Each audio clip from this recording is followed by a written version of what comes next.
Alpha Male 2.0 fatherhood. If you want to raise children under the Alpha Male 2.0 lifestyle models I talk about here at Alpha Male 2.0, being non-monogamous and all that crazy stuff. Can you raise kids and be non-monogamous at the same time? Yes, you can. Many people have. I've talked to many couples, including this guy right here. I did it myself. So in this video, I'm going to cover how to raise children, strong, happy, well-adjusted children in the modern era under the Alpha Male 2.0 framework with your OLTR. I'll call her wife because she'll be either a live-in girlfriend or a legal wife. So the other way, she's your wife. And yes, so the first thing is I did this. I raised or helped raise. Their mom obviously did a lot of work, probably more work than I did, in terms of raising my two children under a non-monogamous lifestyle model.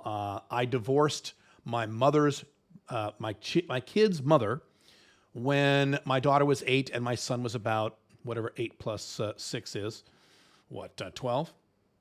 Yes, somewhere around there. So from that point on, I was a non-monogamous father. So I was able to do this myself.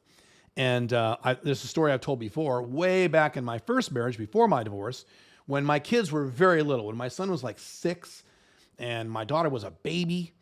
And my first wife was relatively new, only been married maybe a year or two. Lived on a little house on a little dead end street. And there was a bunch of families in the house on the street. And my wife, more extroverted than I was, my first wife, my ex-wife, got to know them, and my kids would play with their kids and things like that, and various people. And we got to know, to a degree, some of the other couples on the street. And several years later, after I had moved away from that street, we found out that one of the couples we knew, normal husband and wife couple, they had a little girl and a little boy, similar to us, so a little older than ours, was a non-monogamous couple. They had a wide open marriage. They did swinging. They did, the guy fucked chicks, and I think the woman played around a little bit too, and no one knew. No one in the entire neighborhood knew. Their kids didn't know, because you don't tell your little kids. Why would you tell your little kids this? Nobody knew. And these were the happiest couple on that street. They were the happiest, nicest couple on that street, and they had the best kids on that street. Now, obviously, that's not data. This is anecdotal, causation, correlation. I'm just letting you know that I have talked to, the number is in the hundreds of men and a few women over the past 16 years who were married or living together, raising kids under some sort of non-monogamous model, either an OLTR marriage type model that I teach, or a swinger model, which I don't teach, but some people like that, fine. But non-monogamy, and it all worked out just fine. So we'll talk about that. Let's see, checking my notes here. Most of you, well, here's most of you. Most of you will eventually want to have kids. I've mentioned this many times. You young guys say, I'm never having kids. Yeah, it's easy to say when you're 27, right? Wait till you're 45. Most men, in my experience, but I have a lot of it, eventually end up wanting to have kids, at least somewhat. And in this video, I'm going to cover some basics on how to raise those kids. Some of these things I'm going to talk about, I covered in my book, The Unchained Man, at alphamalebook.com. Some of these things are new. Okay? All right. So this is a very big topic. I will not do it complete justice here in this video. I'm just going to kind of give you the basics. If you want me to do a follow-up video on this topic, let me know in the comments, and I can certainly do that. Okay. Number one, and this is more of a preparatory step. I have said this 10,000 times. I will say this another 10,000 times. What I'm about to say is my most violated piece of advice. Many of you in my audience, including you guys who really like my content and really like me, are going to disagree with this and say, I'm not doing that because you're wrong and you want problems in your life. But I'm right about this. There are 2 rules you must follow. Number 1, no girlfriends until you're 30. I'm sorry, no girlfriends until you're 30. You can date, you can have MLTRs, you can get laid, you can have FBs, and you should. These are all good things when you're in your 20s. The last thing you want in your 20s is a goddamn girlfriend. I have listed many reasons for this in other places. I have articles on this. It will drag down your success factor. It will drag down your freedom factor. It will delay your success in life. The odds of you breaking up or getting divorced are 90+% when you're that young. Stupid upon stupid upon stupid. You are not ready to have a girlfriend, which means an OLTR. No OLTRs until you're at least 30, which means, obviously, no kids. You're not going to have any fucking kids unless you have an OLTR first, an OLTR wife, someone who lives with you. Well, Caleb, can you have kids with someone who doesn't live with you? Complicated, weird topic outside the scope of this video. We can do a video about that later if you like. Okay. That's rule number one. Rule number two, that you're also not going to want to follow. You're going to say, oh, I don't want to do that. No moving in with any woman in a romantic context, I'm not talking about roommates. Okay, they help pay the rent. That's different. No moving in with a woman in a romantic context until you are at least 35 years old. You are stupid if you move in with a woman with long-term intentions romantically if you're under the age of 35. That is not going to work. It's going to blow up in your face. The odds are bad enough post 35. They're really bad under 35. And again, you are not ready. You do not have the relationship management skills yet to do that. I don't care how many women you have fucked.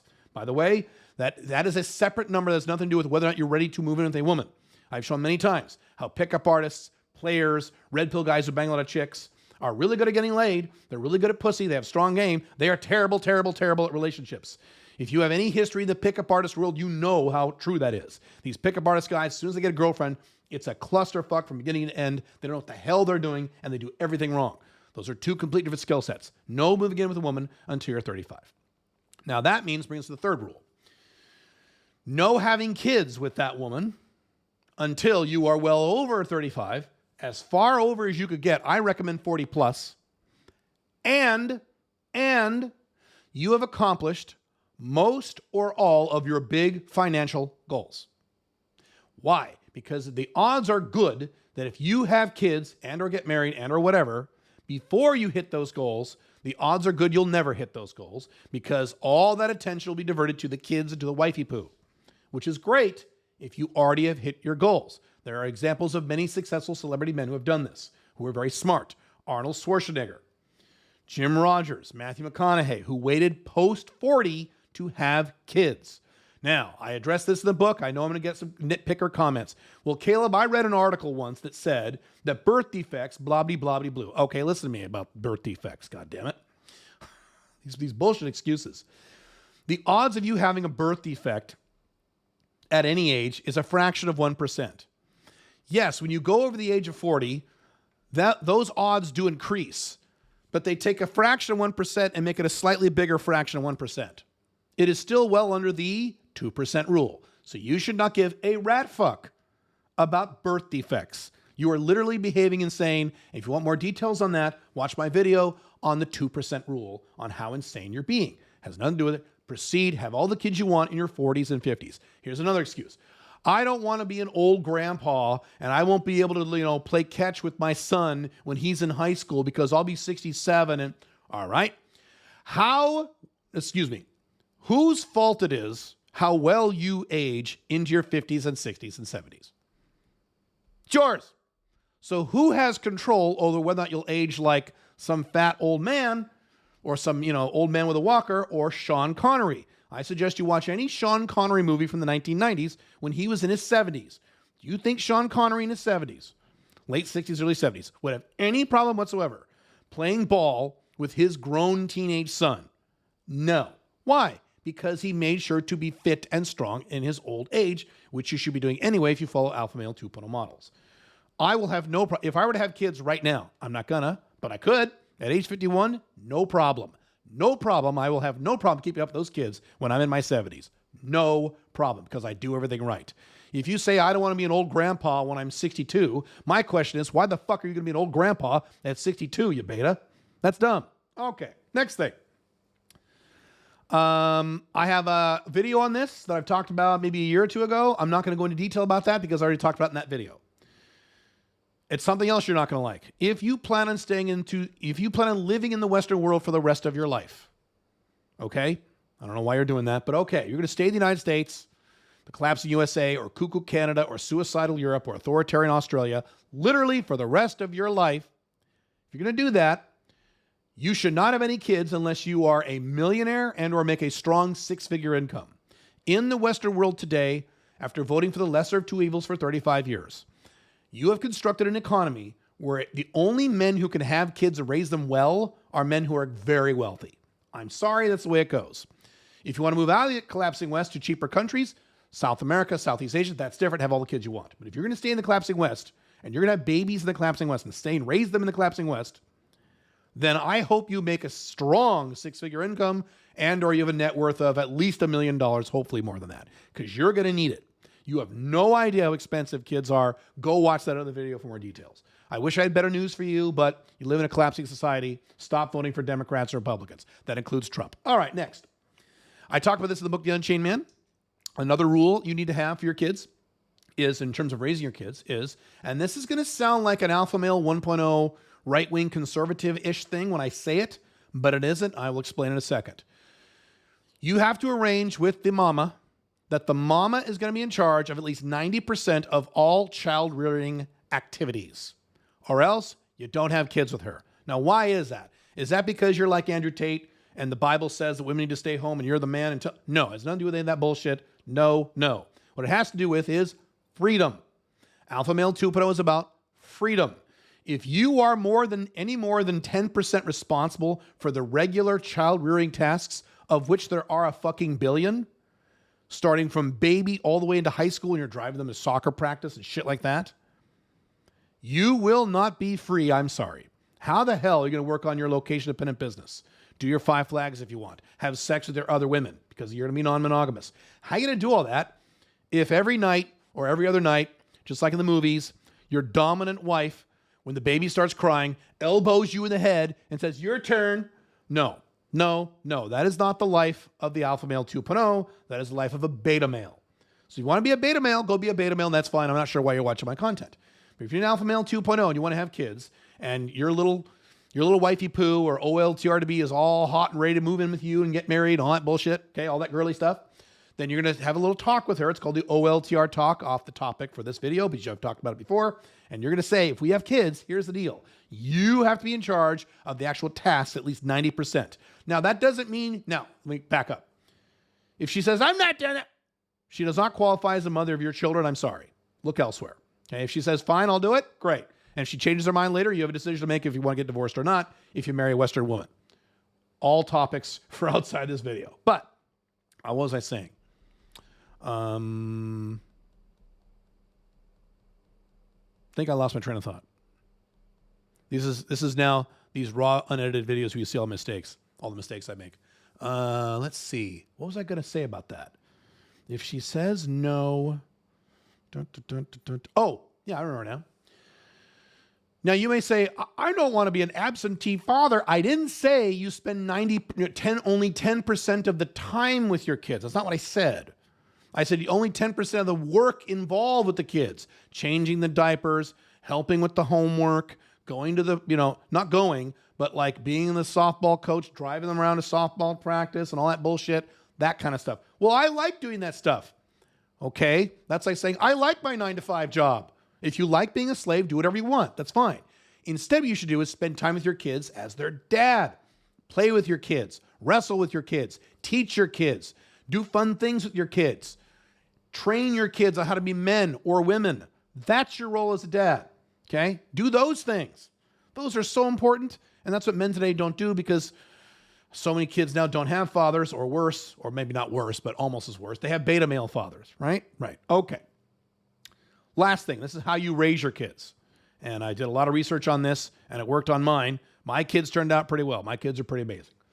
My boy, Josh, and my daughter, Alyssa. Your job as a dad is to teach 2 things. These are the primary 2 things. And these are the 2 things that most dads in the modern era do not teach at all. Beta males or alpha male 1.0s. Number 1 is cause and effect.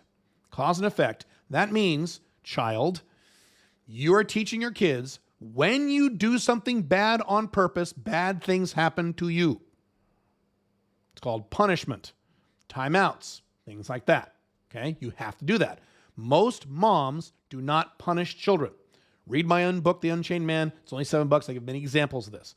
Moms like to scream at kids and threaten kids, go, oh, that's what moms do. Dads are the ones who punish. Yes, there are exceptions, but usually it's dad who has to actually enact discipline. I was certainly the dad who had to do this. Even though my first wife was a pretty strong woman, even strong women do not like to punish their kids because they think it's mean. It's part of the collapsing culture within which we live.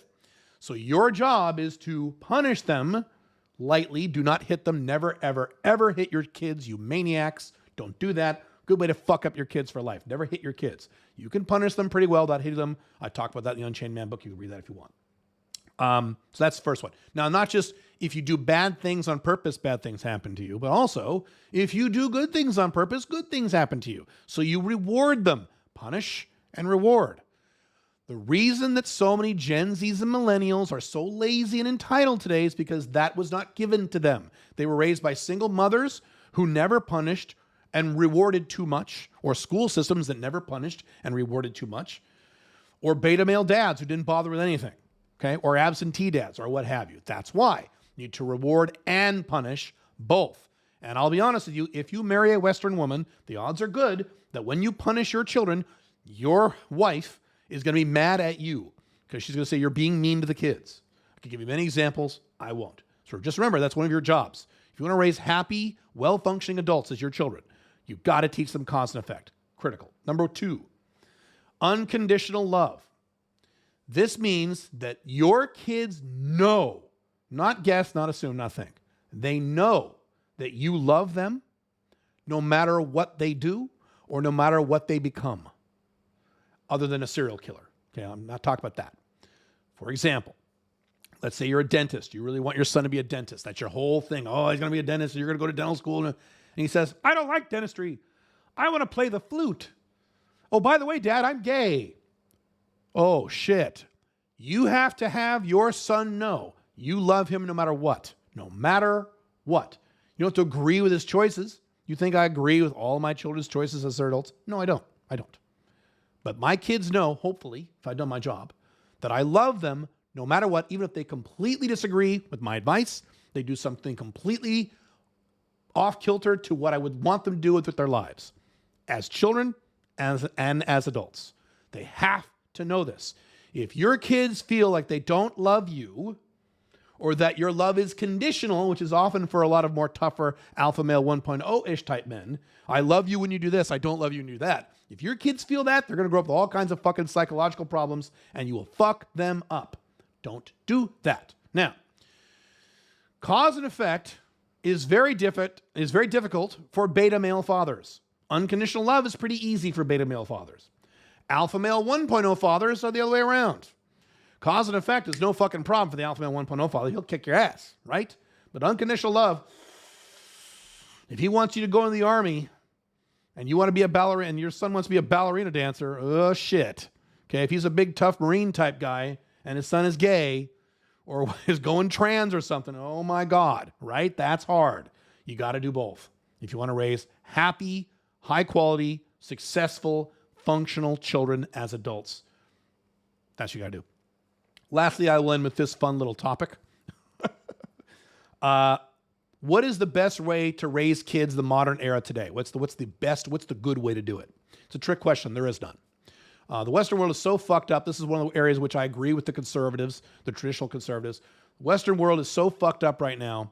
There's no way to properly raise kids. I'm sorry. The split second they get an iPhone or an Android, you're fucked. I'll never give them a phone. I'm an alpha male 1.0 Andrew Tate dad, and I'm never going to give him a phone. Yes, you're going to give him a phone, motherfucker, especially when your wife stands her little foot. And if you don't give him a phone, you will. He'll just go to his friend's house and play with his friend's phone, and now he's fucked again. There's no way to do this. There's only what is least bad.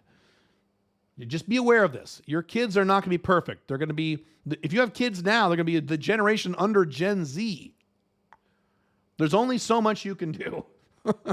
So set your expectations accordingly, unless you move the hell far away from the Western world and go raise your kids somewhere in a more traditional or rural environment or something. I mean, you could probably pull that off perhaps. Okay. But that's probably not going to happen in the United States, Canada, Western Europe, etc. Cool. That's it. I hope this has helped. If you want more detail on this or want me to do a follow-up video on kids, I'm happy to do it. See you. Bye.